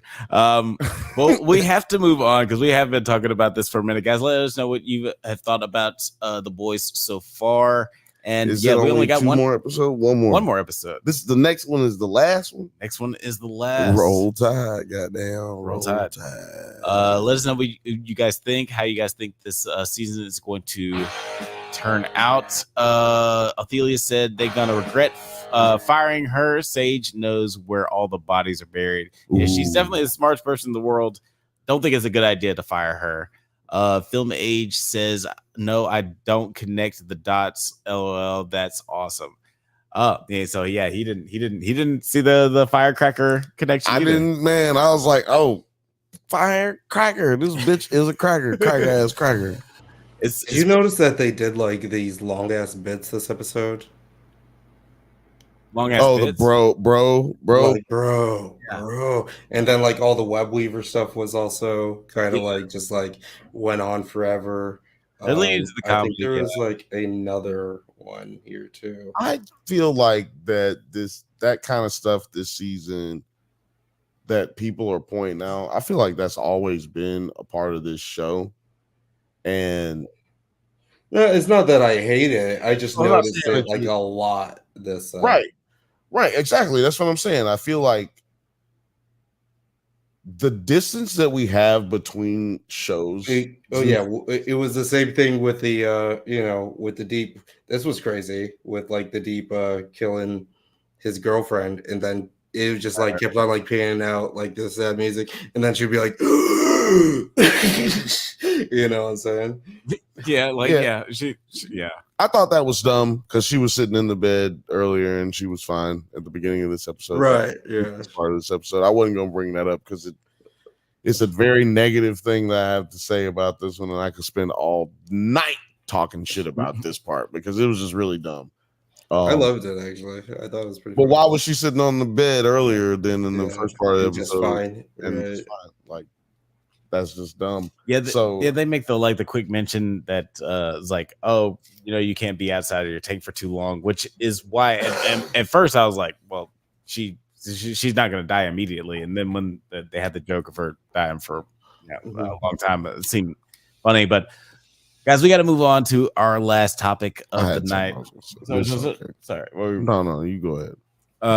We got to move on to the last topic of the night. We're moving into. I actually. we already talked about Acolyte. Yeah, we did that first. So, look, I just looked at the time where we at, and I was like, damn, we're doing really. I was like, this is the last topic. God damn, really good. Actually, 3 hours and 45 minutes before it says before we get to the last topic. But unfortunately, I do have to leave you guys. Oh, no worries, man. We heard your intrusion. You sound like you got white women kidnapping you. It sounds like you got a lot going on, and it's your birthday month. Enjoy yourself, bro. Thank you. Birthday month, Jesus, yeah. You gotta celebrate. I celebrate the whole month.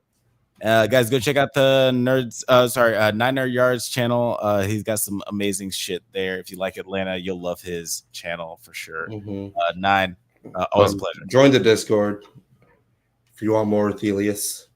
Buddha Cafe said this season is lacking combat scenes. We need some epic battles. Also, why is Black Noir talking? Y'all think that was a good idea? I thought he died. Was he replaced? Yeah, he was definitely replaced by a different person. They mentioned that he can fly. I like the fact that he's a little bit different, and I also like the fight scenes have never been good on the show. Let's be honest. The fight scenes have never been shot great. And they've never done too many. Yeah, they never did. Yeah. Which is a thing that I've never liked about the show. Mm-hmm. I've always wished that they did more fight scenes for sure. But it is what it is. The best fight scene is the 3-way fight scene, or like it was like the 4-way fight scene was like Huey, Soldier Boy, Butcher, and Homelander. And that fight scene still wasn't shot that well. It was just like the feeling of like, oh shit, this is happening. But the fight scenes are never really shot that well. It's more about like the evocative scenes of like somebody exploding through somebody's penis or running 1,000 miles per hour through a human being. Like, yeah, this like, show does still have like a lower budget than it looks like it does. So we like that's why things look the way that they do, and then we don't see as many fight scenes. To your point, Buddha Cafe. Othelia said, "Never thought they would make me feel bad for talking octopus." That's the power of. I hope you didn't. I mean, I don't know if you said it that way, but he's probably crying. I read it like he was crying. I never thought emotional. I never thought that they would make me feel bad for talking octopus. Yeah, Tilda Swinton, like she's done a great job portraying this that character, and it was Tilda pretty emotional. Swinton, if she was from Alabama, she would not like people would not think she's hot. But like she is, like I'm a victim of it. I'm saying this as a person who thinks she's hot. I feel like Tilda Swinton, nobody would think that she was hot if she was from Alabama. Yeah, she's from Michigan. She's from Detroit. Yeah, she's a striking person. The British accent and the height. Yeah, the British accent, man. Americans are in love with the British accent. It's so crazy. But yeah, it's pretty enamoring. Speaking of British accents. We're talking about season 2, episode 5, Regent. That was loud. Corliss, loud for us, not so much for them. Corliss, Rhaenyra, and Bela lament Rhaenys' death. Kirstyn parades Malay's head through King's Landing, though the starving small folk consider it a bad omen. Meleys. That's what I said. Meleys the dragon. Aegon has survived, but is comatose and severely burned, while Sunfire is presumably unlikely to survive. Kirstyn withholds telling Alicent what truly happens at the battle. I'm curious, with all this stuff going on, everybody is just like sort of marinating in the tragic events from the last episode. Who do you think is having the worst time right now? We got Kirstyn. Sunfire is probably going to die. The whole rundown? No, just the opening. I was going to get you to read the whole rundown, but you know what? Ain't nobody else here, so it's all good. Who do I think is getting the worst of it? Well, I'm always going to think that Rhaenyra is getting the worst because she should be queen. Sight unseen. Yeah. Not a voice heard. No words about it. Yeah, she's fighting for she should be the queen. So I feel like I'm always going to feel like she's getting the worst of it. Yeah, and she just lost her one of her most trusted members on the council with Rhaenys dying. Rhaenys, my favorite character in the book. She's your favorite. Well, she's top 5 favorite characters in the book. And my favorite characters in the book vary based off of a lot of things. And they don't necessarily have to be good people. She just happens to be one of the good ones. Yeah. You know what I mean? Yeah, she's a good character. Corliss is one of my favorite people in the book as well. He's in the top 10, though, like not in the top 5. Like he's way down there. You know what I'm saying? 8, 10, 8 between 8 and 10. Yeah, he gets a bump up by like with his relationship with yeah, Rhaenys. But it's crazy because in the book, like certain characters, like Otto Hightower, he's in the book heavy, right? Like in this story about the Dance of the Dragons, but like at the same time, he's really not that. There's not a lot of focus on him, right? Because he's just the hand of the king. He gets fired, he gets hired, he gets fired, he gets hired. Like that's his job, right? But now that we got a lot about Rhaenys before the Dance of the Dragons, and I just feel like what we've gotten from her throughout the first season and all the way up into her death in this season, last episode, man, that was dope. But we still feel her. That's how great that actress was. We still feel her throughout all the way into the episode after she's already dead. Yeah. And going into Corliss, just devastated. You know what I mean? Like he's worked his whole life to please this lady, to get her favor, to achieve status for their name because how she was passed over for her birthright. It's all these things, man, that go in the backstory that y'all don't know about Corliss and Rhaenys, man. You know what I'm saying? Like thing going on. They had a thing going on. Rhaenys.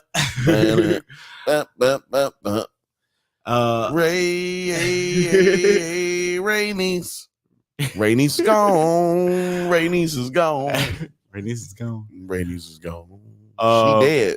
Yeah, she so I was sad about that last weekend. I was sad to see Corliss going through what he's going through. Yeah. The nigga's still injured. You know, he's limping around everywhere. The nigga like act like a nigga who just got shot 6 months ago. You know what I'm saying? Like he's still like got a colostomy bag out. He just got rid of his colostomy bag and he's walking around now, but he's clearly still not all that, you know, not like got his senses about him, like his will. Yeah, he's still not 100%. And he old, so maybe he'll never get to 100%. So I think this is when we're gonna see Corliss' story. We're definitely gonna see more about them bastards. Yeah, and yeah, like we forget how short how short amount of time has passed between like last season and this season. A lot of these events are happening very, very quickly. Things are escalating so fast. And let's actually move over to, since we were talking about you know, we got a thing going on. Daemon declares he will reign as king once a large enough army is raised. He sends the Blackwoods to ravage the Brackens and forces their fealty, but the Riverlords denounce his atrocities. Then he also dreams of incest with his mother, who calls him her favorite son. Sounds like he's on Cornhub all the time if he's thinking about smacking cheeks with his Ma Dukes. They start fucking. It was gross. Oh God. Nah, yeah. When I saw that, I thought to myself, Alex is gonna play that drop. He gonna play that drop. He gonna be sitting there and start fucking. It was gross. That's what he's gonna do. I knew it. That was the first time this season where I've been able to play that clip. There's a lot of times the first season, and a lot of times throughout all of Game of Thrones where you can play that clip. They start fucking. It was gross. Oh, Buddha Cafe says, in this season, I really love how they help us distinguish the dragons. We have an understanding that one dragon is more powerful than another, and I forgot the name of the dragon, but one of them is OG. You're probably talking about Vhagar. Vhagar, she is the oldest dragon left in Westeros at this time, and she came from Valyria, you know, before it blew up. She that bitch. So did Balerion and Baelor. Baelor and Vhagar. And then there's another one that's in the Red Keep, underneath the Red Keep, the big one, the big head. I can't remember his name, but Viserys, Daemon's brother, rode the Dread. Damn, I can't remember. It's something the Dread was. That's the nickname for the dragon that's under the Red Keep. Right. Viserys, the former king, Rhaenyra's father, rode that one time, and then he died later on. Like the dragon died later on, but he rode that was his former dragon, and also was the oldest dragon at that time. Yeah. So we've already gone through a period where we're dwindling on dragons, and now we're in a period where these dragons are at war. You know what I'm saying? So very interesting time with the dragons. We are getting a lot of distinguished what do you call it? We're discerning Yeah, between yeah, a lot right. of the dragons and making them more personalized because they do have their own personalities, and they do talk about them in that way in the book. Yeah, and like I like how they've been like little moments where we get little personalities from the dragons, especially right before we get the super tragic moment in the last episode. You know, we get Rhaenys having that touching moment with her dragon, Aegon having like a cool little a moment with his dragon. I guess he's terminally ill at Aegon this really point. did. I mean, those two moments contrast each other a lot, right? Like Aegon's like getting faded, with his, and like he like, hey, what the fuck? He ain't talking to his dragon and like trying to. He's just looking at it like, yeah, nigga, I'm about to come out here and fucking, you know what I'm talking about? Getting faded. Rhaenys having like a real moment with Melees. Right. Yeah, but yeah, like it's just like an appreciation of not only the dragon, not only their bond, but what the dragon has been through in the past. Because it's a war-torn dragon. Like this dragon has been through many battles already before with his previous riders. Right. Yeah. And then like speaking of Jace, and like the were we? Sort of. I love it that we weren't if we weren't. Jace. But let's talk about Jace. Like he flies to the twins and obtains the phrase. Jace with the face, as they are calling him online. He's got a very prominent face. He's got that blue steel face. Blue steel.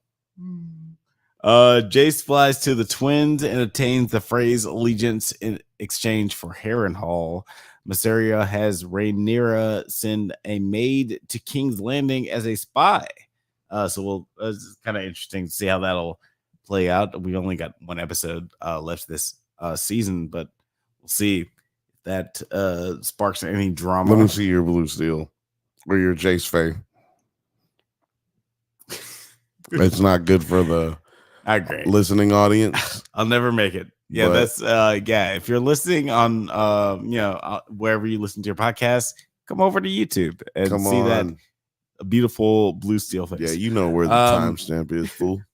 But Rhaenyra laments her lack of writers for Verminthor and Silverwing, and her only dragons that are large enough to challenge Vhagar. Yeah.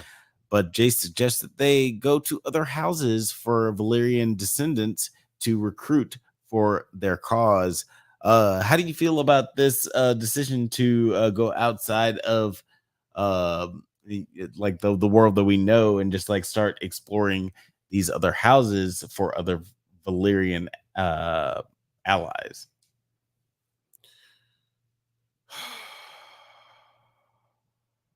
Man, let me tell you something. That's probably the part that is a little bit confusing for me as a person who read the book. It makes it a bit more like now I'm not mad at this, by the way. I'm just saying that it makes it a little bit more confusing as to what is actually taking place. Like, what am I actually like? Where are we going with this type thing? Because in the book, Jace goes all over, like he goes and does all these things right before Luke is killed, or while as Luke was killed, like he goes and gets a bunch of people on board to be with Rhaenyra, right? So this is like technically already happened in the book. But as we've seen and as we've said, this show is not a retelling, it is an accurate depiction of the retellings that we get in the book. Right. So I'm just going with that as far as we go from right now.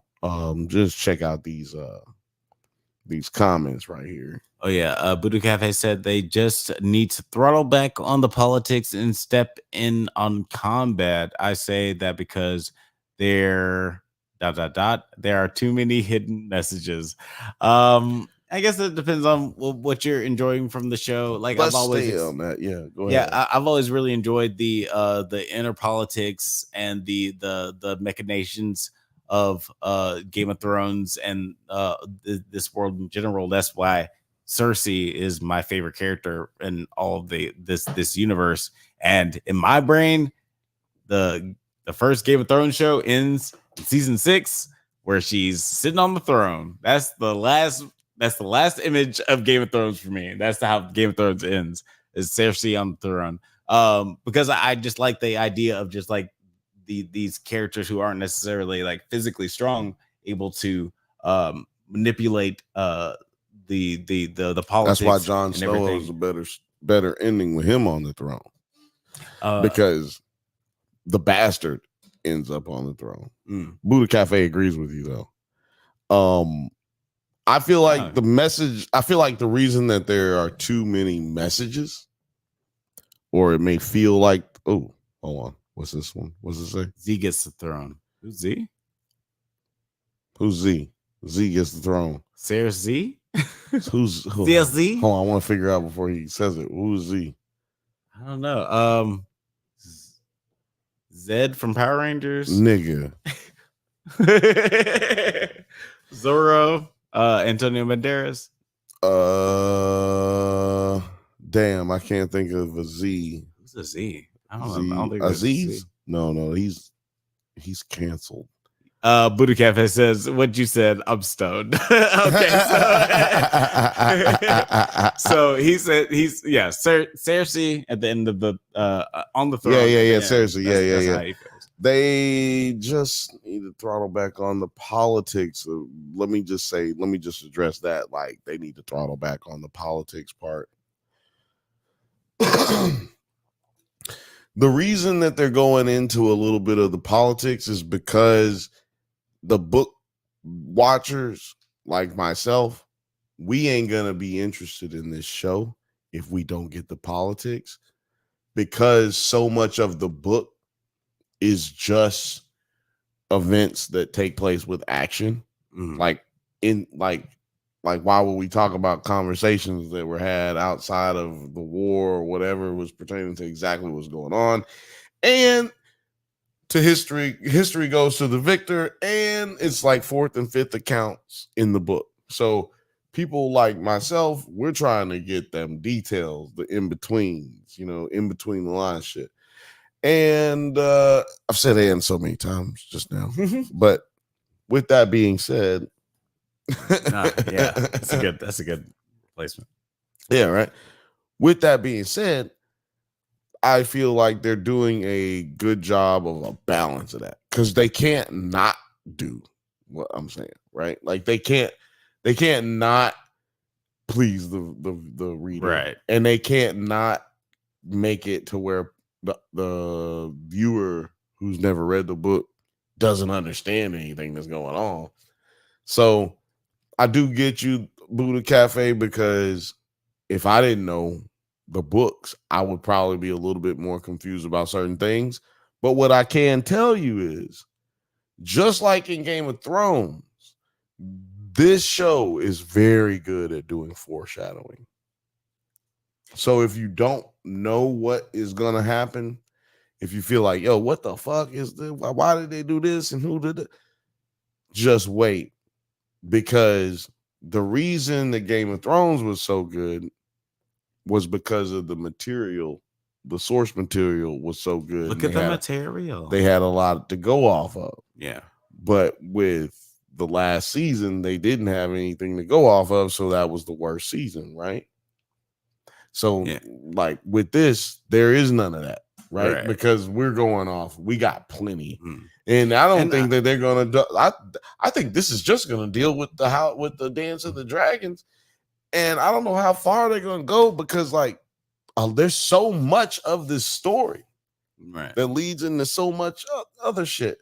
So yeah, I understand why you would say that about the politics. It being a lot. It's a lot for someone who hasn't read the books. But I mean, honestly, like I feel like politics has always been an aspect of Game of Thrones lore in general. Like when I was watching this show, I always felt like this was just like medieval West Wing or medieval Sopranos, where there's always like 65% politics and figuring out the allegiances and who is loyal to who, and then we get these like bursts of action and betrayal and all these like shocking moments, but it's all about the inner machinations of just the politics of who's gonna have the power, and that's like always the most interesting thing, or who's gonna make the wrong move.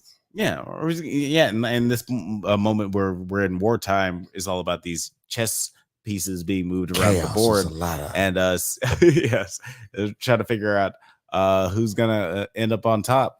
Film Age said in the chat, "I'm enjoying the show surprisingly, and it's mainly because Bill's praising of the book and his excitement that I know something is coming."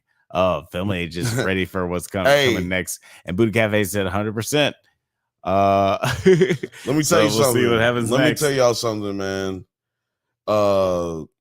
When this season is over, I highly suggest, if you cannot help it and you are like, fuck, I need to know, go ahead and get the book, man. Audio book. Just go ahead and do it. It's boring as fuck for a couple of chapters. I'm not gonna lie. There's like 2 chapters that are pretty fucking boring.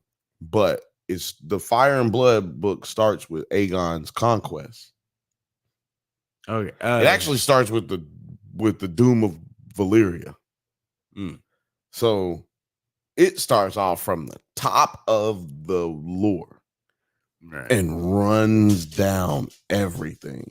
And a lot of fucked up shit happens to people the whole way down. Like the Targaryens are a very cursed group of people.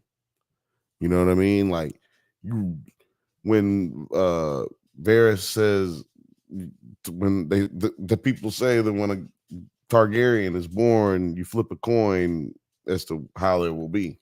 Yeah. Well, that's because I don't even, of course it's incest, but it's also because they're cursed, dude. Like every single person in their family goes through it. And in this time period that we're in, they've lived in peace for 2 kings, 2 generations. So, and both of them lived a long age, even though one of them kind of fell apart like a goddamn like rotten fruit.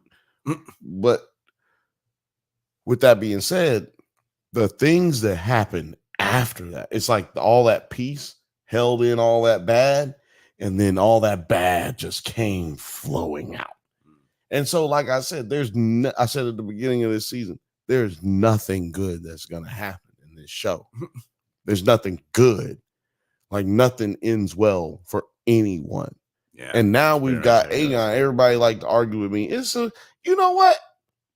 It's a coincidence that ain't nobody joining us right now. When I said that the nigga was dead, and everybody was like, I don't think he's dead. Forgetting that I read the book. And I already told you he's dead. I'm telling you he's dead because, he's not dead because I read the book. Right. And actually, let's talk about that before we get out of here. The small council elects Aemon regent over. I was about to say exactly what you just said. The small council elects Aemon regent over Alicent's objections due to her gender and the need to have a dragon rider on the throne. Aemon orders the city gates shut, preventing Hugh Hammer, also known as Big Bill, and his family from fleeing. Sorry, hold on. Oh yeah, when you said Big Bill, I thought, are you talking about me? And I was like, of course not. Nobody calls me that. But then I'm sorry, you confused me when you said also known as Big Bill. I was like, wait a minute. All of our fans of The Warrior know that show. Shout out to Nick. Hugh Hammer. Shout out to Jenny. But what did you think of like this, just like transfer power, Alicent being shoved off due to sexism. As well, always. I thought it was And- just very similar. Shout out to what was there? An and? No. Look, shout out. Look, I saw the notes. Shout out to. Damn, you don't want to hear what I'm gonna say? I'm really gonna pee. Look, shout out to Black Gay Comic Book Geek. He pointed out, and I thought that was a great way to point it out. Allison is just like the women who voted for Trump and the women who the white women who supported getting rid of affirmative action. Guess what? You realize, I get rid of the affirmative action, and then now women have had a drop in admission rates to colleges. Now women have lost the what is it?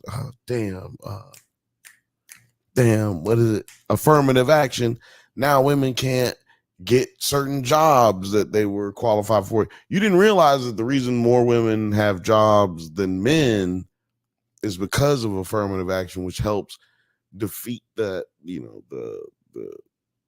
good old boy network. But 3 years, 4 years, 2 years, 1 year, 4 months after that policy goes through that you thought you wanted, then guess what happens? Down the pipe, bam, you get hit upside the head. Your ass is a minority as well. And I feel like that's what happened here. Allison forgot that she put her son on the throne based off of the whole premise that a man should rule over a woman. Now that it's convenient for her, she's like, yo, I need to rule. My son clearly doesn't need to. But your entire reign, your entire claim to the throne is based off of a dude should be running over a woman. And if that is your mindset, then you can't rule as a woman. So you played against your own interest, and that's why I compare it, rightfully so. And I will give credit to Michael, Black Gay Comic Book Geek, for saying it first on his IG and his YouTube. But like, it's just like when white women said that they,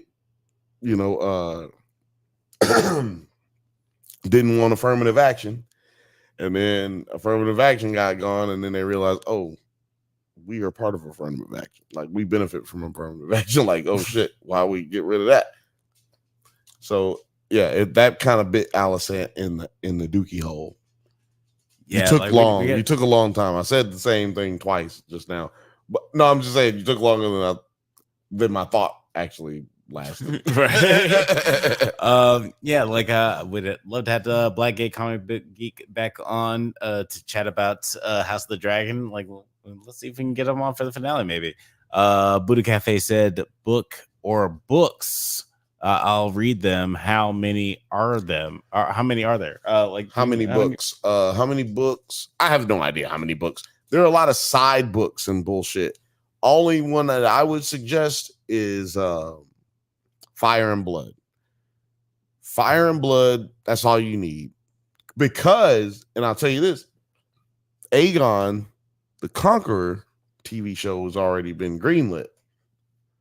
Oh, okay. So that's the beginning of the books. Interesting. That'd be cool. So if you want to get caught up for what the next series is about to do, right? And you want to work your way to where we are now, that's a place that I would start. Fire and Blood. There's no reason to watch nothing else. Fire and Blood, baby. Okay. Hopefully, we'll see if depending on who's attached to it and how good it is, if that'll come out. We do remember the Starks prequel series that got like 2 episodes made, and then that just kind of got canned. No. This one is really greenlit. Like, not no bullshit. I mean, like, that one was bullshit. I understand what you're talking about. Well, that's a whole nother podcast. But the ones in the inside, the ones who know. This one is getting done. Jon Snow sequel got canceled. Mm-hmm. Yeah, that's another one that got canceled because they're focusing on the Aegon one. Yeah, which is what they should have did. I thought that this series was going to be Aegon's conquest, and then they would do this show after that. But they've done it flip flop, and so to Buddha Cafe's point, that is a great place to start. Fire and Blood. That's where I would give my place to start when you're going to read the books. Okay. I wouldn't say start with the HBO series, Ice and Fire. If you're going to read, you should read the ones that make the most sense. There's a future Bantha Book Club nominee or nominee, just subject. That's the word for it. Maybe I'll do that. I'll do that. Yeah, that could I'll be do the Corliss parts, just because that's for only Black stuff. So maybe I'll do the Corliss sections. Yeah, of Fire and Blood. I'll just read it. Do you have any final thoughts on this episode, or predictions on? Well, I guess predictions are kind of superfluous with you when you have the inside knowledge. I'll say this because we didn't talk about Damon. We did. No, we didn't talk about his dreams, and we didn't talk about the River Girl. I'm not saying you weren't. I'm just saying we didn't make it to that. So let's talk about that real quick, because those are our only real last thoughts. Is we clearly get we are affirmed now in the thoughts that Damon is trying to usurp the throne, right? Mm-hmm. He's trying to usurp the usurper so that then he can now have the throne and then basically negotiate with his wife and be like, hey, let's rule together. Right? That's basically what we've gathered his plan is. But he is clearly still hallucinating a lot. Yeah. Right? Now, I have a theory. Because they talk about, what's her name, Allison Rivers or whatever her name is. Mm-hmm. They talk about her a lot in the comic. God damn it, I was gonna say the comic. They talk about her a lot in the book, and if what I think, so this is why I like talking about this, and maybe you should put this at the top of the notes next week, because I like talking about her character because there's very little known about her character in the book. And I'm of this thought right now, because we talked about it when Travis was on. What if she's not real, right? Well, check this out. What if what he drank 2 episodes ago, or was that last episode? I think it was last episode. Remember that drink that she gave him? She was like, it'll help you sleep. What if he's still tripping off of that? What if what he's seeing still ain't real? He's in a fucking one of them dreams where you wake up in the dream and you're still dreaming, and then you wake up in the dream again, you're still dreaming. What if he's going through something like that? And then once he's done with all of it, none of it happened. And then he goes back to Rhaenyra yo, all right, I know what I need to do. Right? Yeah, it could be what's it called? Spirit Quest? When you go a walk. When you do a bunch of peyote and go out into the desert. And it's now I know. I like that. Alex, that's a good one. I mean, that's a good, that's good. That was a good translation as to what I was saying. Yeah, that could be, I could see that if that's the way they want to go with his character, especially since, there's been a lot of mysticism around her character, and I feel like there could even be a moment maybe when he first enters Harrenhal, he picks up a chalice and he drinks it, and that's the journey, that's the first thing that sends him on this journey where he's hallucinating stuff, because we see a lot of creepy shit from pretty much as soon as he shows up there, but we also see her pretty much immediately after he shows up there. So I'm curious to how their relationship is going to develop. I guess we only have one episode left. But yeah, like I said in this before, season. though, early, like a few weeks ago, when we see her, it was like 2 weeks ago. Travis was on. Yeah, 2 weeks ago. Yeah, so when Travis was on, I mentioned this. Like, no one bows. I mean, everyone bows to Damon except for her. Yeah. So what? So I'm still assuming that she's not there. I haven't seen anyone acknowledge her existence. I haven't seen anyone look at her when we've seen her in the public. Right. And we've seen Damon's dead wife pouring wine for people. That don't mean that exists. Right. Yeah. Right. Like, yeah. And we had another Tyler Durden situation this season, this podcast season, right? Like, was it? I guess it's Dark Matter. I guess that counts. Tyler. No, Durden. what was it was another thing. It was another thing. God damn, I It was can't remember what it was. Tyler. But yeah, like, and What's the other show we were doing? You're doing like so many shows. There's so many shows, man. But yeah, Tyler. I could see that being just like a twist with this character later on, and just like add to the mysticism in Harrenhal and just like the haunted nature of it, and the weird. Well, I don't know what the fuck is going on in Damon's brain where he's fantasizing having sex with his dead mom. Right, that's what I'm saying. So look, he fantasizes. Well, he doesn't fantasize. Let's just say he doesn't fantasize. He has a vision about it. He has a vision about it. Like, it happens to him within this situation. He has issues. He has mommy issues, right? So what you don't know is that his mom used to take him on dragon rides, and they would go off. She would take just him, not Viserys. She would take just him, and they would go and they would fly all over the Westeros. Okay. So no one knows what experiences he had with her, but she died. She died shortly after getting pregnant and trying to have his. Well, which she did have his brother, so she died, just like Viserys's wife would later die in childbirth. Shit, that nigga daddy probably cut her open too, like, right? Like, so it's a lot of that's going on that people that you don't know. I'm hoping that they explain a lot of that in the coming weeks, but you know, we also had situations at the Vale where we got Brainies with her dragon. I think a lot of that's going to develop later. They changed a lot of that in the books, which is why I wasn't really willing to focus on a lot of that. But one thing that I want to focus on is Aegon's peeling. Remember, Aegon got his skin, like, dude, was that gross? What would like? Yeah, that's pretty Was you gross. fucked up off of that? Yeah, it was a fucked up situation. Like, because I didn't ask you how you felt about that. Yeah, no, that was pretty fucked up. Like, with him just like in the situation where you don't know really whether he's alive, and yeah, like seeing the gruesomeness of the skin still melted to the metal. But we'll see, I guess, how he turns out. Like, if he comes out of the coma and how he's gonna react to everything that's going on with Aemond. I got one last question for you. What's that?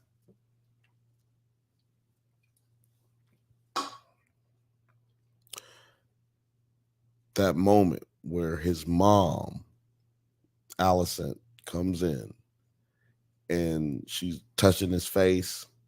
She's, she's, her baby is dying. Right. And then she leaves, and then he says, "Mommy." Right. How did you feel about that? Because that's the first time that she's given him affection that we've seen since season 1, when he was a baby, when they were traveling in the wagon, and she was mad because she was pregnant with Aemond. Yeah, it's an interesting like little moment with Alicent. We've seen a lot of moments where she's tried to connect with Aegon, but he's been such a sadistic little shit for so long that she's kind of giving up on his humanity kind of a while back, maybe on the 12th woman he's unwillingly impregnated. She's just kind of given up on his character. But every once in a while, you always see that. But yeah, keep it going. Every once in a while, you see him, her just like really want to see the better angels of his natures. Just like you're my son. At the end of the day, you're still my little boy, and I want to see you be a better person. But yeah, this is kind of one of those glimpsing moments where she sort of sees. We kind of see a lot of moments in that where like she wants to connect with him, and he doesn't reciprocate. Then he wants to connect with her. She doesn't reciprocate. So they're not really a very loving family as opposed to the blacks. So I thought that was a nice little moment. That's why I asked, because Helena asked Eamon, was it worth it? Yeah. And when I saw her at the beginning of this episode, I was like, damn, we ain't had no premonitions from her in a minute. She just been looking around, looking. And then she didn't let me down, boy. She did not let me down. She hit them niggas right upside the head. And I love that because that's not in the books. You know what I'm saying? So I'm really digging that. I'm really loving where it's coming. And it really seemed to affect Eamon in a certain kind of way when his sister said that. And yeah, so I'm looking forward to see even more with her character. Helena in the book is supposed to be distraught and crying and just overwhelmed with grief because her child's dead. She seems pretty straight right now. She seems in better shape than everybody else. So I'm really, really excited to see where her character is going from here because of everything that's coming in the future. She had an interesting little moment there, and I like her and Eamon's interactions with each other. We already talked about that one. I'm just putting stuff up, man. Sorry, my bad. Stuff up. You ain't got to respond. But before we get out of here, Bill, you want to tell the people where they can on the interwebs? You gotta give me better warnings for that, because what's supposed to happen first is we're supposed to do this. Oh, bam. Okay. Well, no. Where people can find me is every Thursday right here at Nerds at Night and the Drunk Banthas channel at the Bantha Bunch Show. Your favorite cousin's favorite cousin putting on the best show that you ever seen in your motherfucking life. Way better than this one. It's way better than this one. Actually, it's the same. It's the same good as this one. Every Thursday, 7 p.m. Pacific time. Every Thursday, 7 p.m. Pacific time. Every Thursday, 7 p.m. Pacific time. Come join your favorite cousin's favorite cousin. Your favorite YouTuber's favorite YouTuber. We're right here. Yeah. And also you can find me right here. And on Instagram and Twitter. Thank you for listening to the Drunk Banthas podcast. We do this every Monday at 8 p.m. Pacific time, but don't forget to like and subscribe so you can get updates on new videos. Check us out on Twitter, IG, TikTok, Letterboxd, likewise, all the internet things at the Drunk Banthas. Until next time, stay safe, my little evangelical super puppets, and may the force be with you. Peace.